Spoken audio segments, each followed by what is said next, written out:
ஜாதி ஒழியணும். அதற்கு தடையா இருக்கும் கடவுள் என்ற கற்பனை கருத்தியலை மறுக்கிறார். என்ன அது ஒரு ஆளா இருந்தா ஓப்பனா தெரிய எதிர்த்து போராடல. அது ஒரு உருவகப்படுத்தப்பட்ட ஒரு மாயையான கற்பனை, அவ்வளவுதான். அதனால இங்க அதை முதல்ல எடுத்தோம்னா தான் முடியும். இப்ப அதை வச்சுத்தானே எல்லா வித்தையும் காட்டிக்கிட்டு இருக்கிறாங்க. ஆனா அந்த வித்தையை தமிழ்நாட்டுக்குள்ள காட்ட முடியாது. நாங்க எல்லாம் பண்ணுவோம், கோயிலுக்கு போவோம், பிரசாதம் வாங்கி சாப்பிடுவோம். எனக்கு அவ்வளவு டேஸ்டா இருக்கு. உடுமலைப்பேட்டையில அங்க இந்த பொங்கல் கங்கல் வடகடையெல்லாம் சூப்பரா இருக்கும். எல்லாம் வாங்கி சாப்பிட்டு வெளியே சாதி மறுப்பே தமிழ் தேசியம் பேசிட்டு வந்துடும்.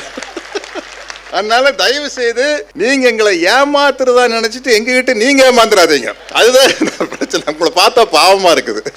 நீங்க என்ன நினைச்சிட்டு இருப்பீங்க, ஆஹா நம்ம ஒரு முருகனுக்காக ஏதோ ஒரு விழா நடத்தி இவங்களை எல்லாம் ஏமாத்திட்டோம்.